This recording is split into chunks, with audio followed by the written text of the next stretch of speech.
Bonjour à toutes, bonjour à tous, j'espère que vous allez bien. On est aujourd'hui le mardi 29 juillet 2025 et aujourd'hui on va parler d'une expression française qui est marmonner dans sa barbe.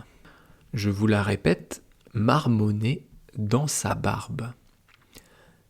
Avant ça, bien sûr, comme d'habitude, je vais faire une petite introduction qui est en rapport avec l'expression du jour, ou en tout cas en rapport avec le mot barbe. Et donc je vais vous parler de barbier. Le barbier, c'est la personne qui va s'occuper de couper, de tailler la barbe. Le coiffeur, c'est pour les cheveux. Le barbier, c'est pour la barbe. Donc c'est pour les hommes. Quoiqu'il y a quelques femmes qui ont de la barbe aussi. Mais en général, bien sûr, c'est pour les hommes. Et moi, je vais de temps en temps chez le barbier. Parce qu'on dit chez le barbier et pas au barbier. On dit chez le coiffeur et pas au coiffeur. C'est une petite faute de français, pas très importante. Parce que si vous dites « je vais au coiffeur », on comprend, mais c'est quand même une petite faute. Je vais chez le coiffeur. Je vais chez le barbier. Moi, j'ai les cheveux à la hauteur des épaules, que j'attache derrière ma tête avec un chignon. Et donc, quand je vais chez le coiffeur, une fois tous les 2-3 mois, eh bien, j'en profite aussi pour me faire tailler la barbe. J'ai une barbe courte, donc on appelle ça une barbe de 3 jours. Mais quand je sais que je vais aller chez le barbier, quand je sais que j'ai rendez-vous chez le barbier, eh bien, je ne me coupe pas la barbe pendant une semaine au moins. D'abord parce que j'ai la flemme, j'ai pas envie de le faire, ça me saoule de me raser, vous pouvez pas savoir. Et ensuite parce que il faut que le barbier ait du travail. Si j'arrive et que ma barbe est déjà coupée, taillée, ça ne sert à rien. Donc j'arrive chez le barbier, on dirait Chewbacca. Vous savez, dans Star Wars, là. Quelle belle imitation de Chewbacca. Enfin bref. Donc je me fais couper les cheveux et je me fais tailler, couper la barbe. Et depuis quelques années maintenant, il y a des soins spécifiques quand on va chez le barbier. Avant, chez le barbier, eh bien, il vous mettait un peu d'eau, il prenait son rasoir, son coupe-chou comme on appelle ça, il vous passait sur la barbe pour tout enlever. Ou alors il prenait sa tondeuse, ses ciseaux, et il taillait la barbe pour que vous ayez une barbe propre. Alors maintenant, le barbier, on se croirait chez l'esthéticienne. C'est incroyable. Il y a un gel pour avant la coupe. Il y a un truc pour après la coupe. Il y a un soin avec une serviette chaude. Il y a un truc pour les yeux, un contour de je sais pas quoi. Ah, c'est incroyable. Franchement, on se fait dorloter, c'est impressionnant. Le seul problème pour moi, et ça, je l'ai dit la dernière fois au barbier, c'est que on est allongé sur une chaise, donc ça c'est très bien, on a presque envie de s'endormir, mais la chaise n'est pas totalement allongée. Le dos, le bassin, les bras sont allongés, mais le bout de la chaise, il est plié encore. Donc on a mal au dos. En fait, la dernière fois, j'étais un peu mal installé. Donc je lui ai dit, et il m'a mis la chaise mieux, mais si je n'avais rien dit, je serais resté un peu mal installé. Donc, il ne faut pas hésiter, quand il y a quelque chose qui ne vous convient pas chez un professionnel, à le dire. Que ce soit chez le barbier, chez le dentiste, au restaurant, peu importe, s'il y a quelque chose qui ne va pas, dites-le, et le professionnel, l'artisan, va faire au mieux pour que ça aille mieux pour vous. Donc on revient chez le barbier, je me fais couper la barbe, tailler, le shampoing, le soin du visage, toutes les petites crèmes de machin truc, la serviette chaude à la fin, ça c'est royal. Et donc après, j'étais tout beau, tout propre. J'avais les cheveux secs, bien coupés, la barbe nickel. Et là, je sors du centre commercial, parce que le barbier où je vais est dans un centre commercial. Je sors, et là, des trompes d'eau. Le déluge qui me tombe dessus. Évidemment, j'étais en t-shirt, donc me voilà avec les cheveux tout trempés. Les crèmes qu'il m'avait mis sur le visage avec l'eau, c'était en train de partir. Bref, j'étais un peu comme j'étais arrivé avant, sauf que j'avais la barbe taillée. Enfin bon, tout ça pour vous dire que maintenant le barbier, c'est assez impressionnant.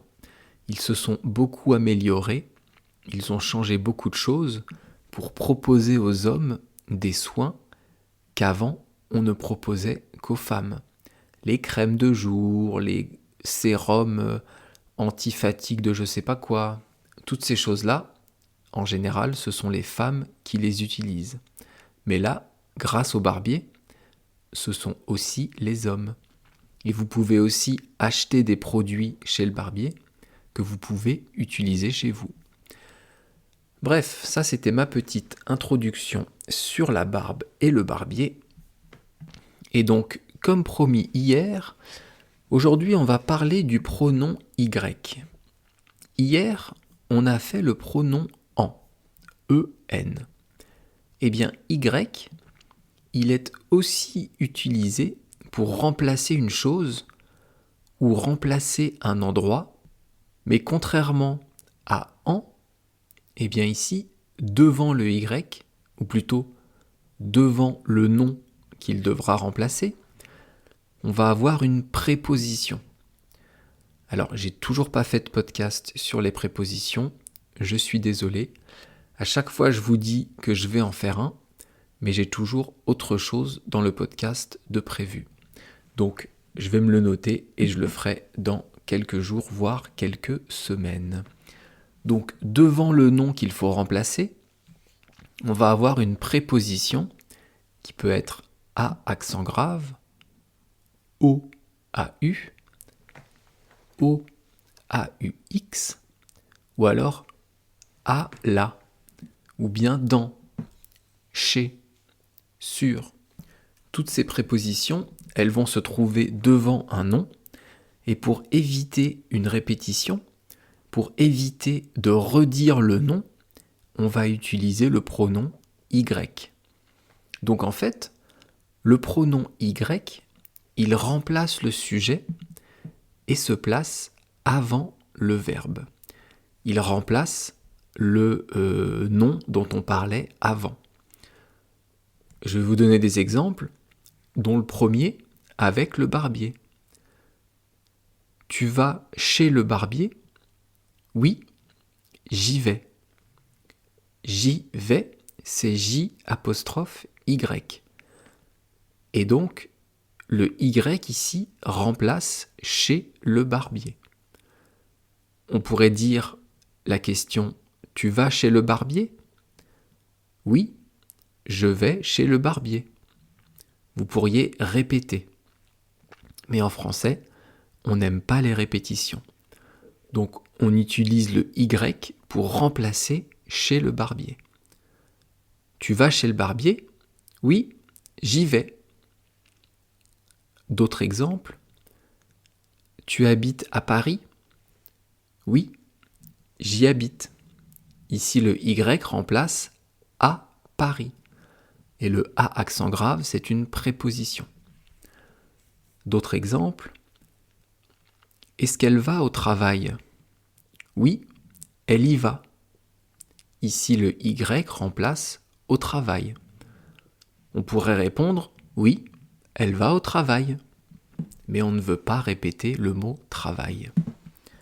Allez, encore deux, trois exemples. Vous êtes dans la cuisine ? Oui, nous y sommes. Tu vas chez Adrien ?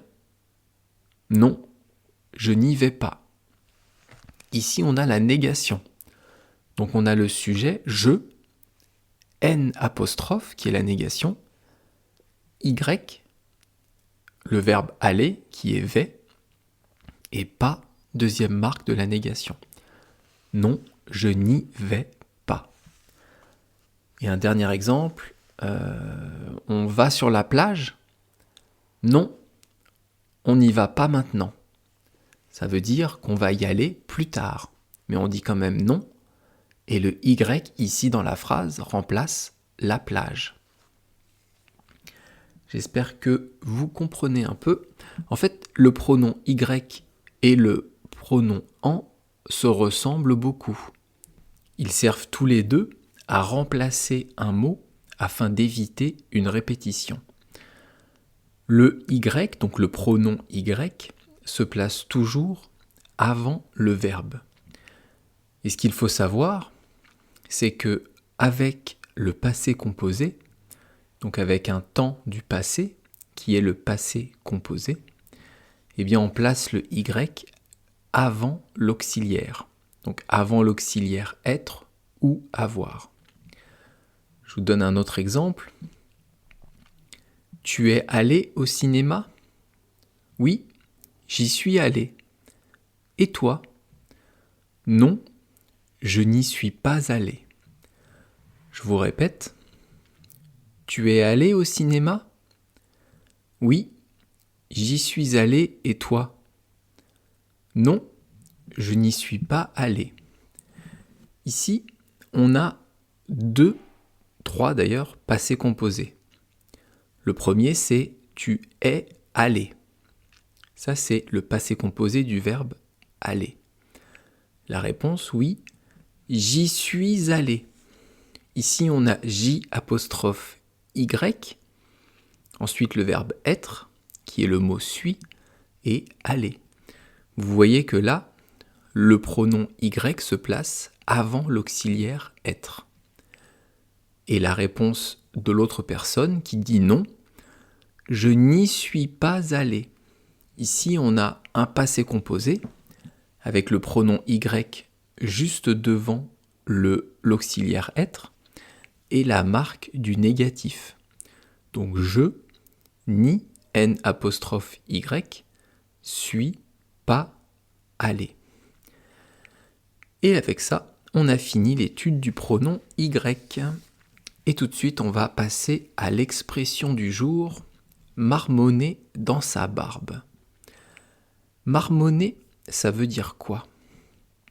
Marmonner, c'est comme murmurer, c'est comme chuchoter, mais avec un peu d'agressivité, un peu de méchanceté, un peu de contrariété. Murmurer, par exemple, là je murmure, là je chuchote. Est-ce que vous m'entendez ? Je parle doucement. Eh bien ça, c'est murmurer. C'est aussi chuchoter. Quand vous chuchotez, vous parlez comme ça. Et marmonner, c'est un peu ça. C'est quand on n'est pas content, là je marmonne, tu vas voir un peu, toi. De toute façon, j'avais pas envie de le faire. Chier ce truc. Ça, c'est marmonner. Vous voyez, c'est comme un animal qui va faire des bruits, qui va grommeler. Eh bien, marmonner, en fait, c'est fait exprès. C'est fait exprès pour qu'on ne comprenne pas bien. On dit quelque chose, on répond à la personne, mais on fait exprès pour que la personne ne comprenne pas, mais qu'elle comprenne qu'on marmonne, qu'on est en train de lui répondre quelque chose de pas très gentil. Et dans sa barbe, dans l'expression marmonner dans sa barbe, la barbe, je vous en ai parlé au début. Ce sont les poils chez les hommes qui poussent sur les joues, sur le cou, au-dessus de la bouche, ça c'est la moustache. En tout cas, la barbe, ce sont les poils du visage chez les hommes.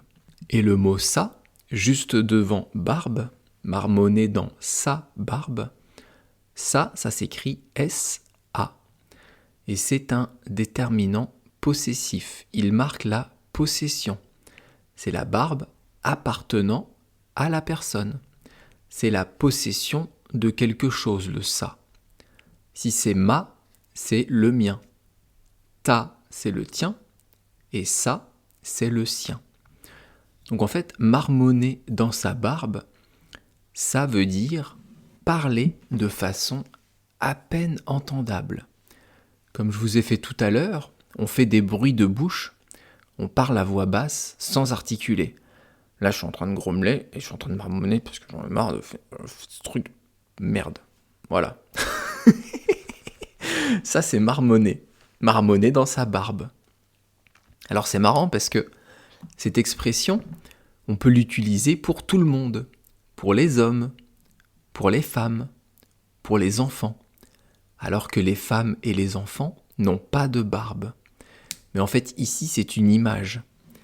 La barbe, imaginez une grosse barbe sur un homme, eh bien, c'est comme si la barbe allait retenir les mots, allait diminuer le son de la voix. Et donc, marmonner dans sa barbe, c'est la même chose que marmonner. C'est faire sortir des mots de sa bouche sans forcément que l'autre puisse comprendre. Par exemple, vous avez un enfant et vous l'avez grondé parce qu'il a fait une bêtise, parce qu'il ne vous a pas écouté, peu importe. Vous l'avez grondé et l'enfant se retourne et il va marmonner, il va dire quelque chose que vous n'allez pas entendre. De toute façon, vous n'êtes pas gentil, mes parents, pas gentils, marre de tout ça, marre. Et là vous dites, comment ? Qu'est-ce que tu marmonnes dans ta barbe ? Non, rien. Voilà, ça c'est un bon exemple d'un enfant qui s'est fait gronder, qui va dire quelque chose en marmonnant à ses parents, mais les parents ne peuvent pas comprendre ce qu'il dit. Alors ça vient d'où cette expression ? Pourquoi on dit marmonner dans sa barbe ? On dit marmonner dans sa barbe parce que au Moyen Âge, eh bien les moines, les personnes qui recopiaient les livres à la main, et oui, il n'y avait pas d'ordinateur à l'époque, eh bien ces personnes parlaient à voix basse.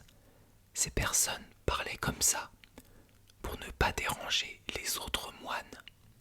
Et les moines avaient tous de la barbe. Et donc ces moines qui avaient de la barbe parlaient à voix basse. Et donc l'expression marmonner dans sa barbe, ça vient de là.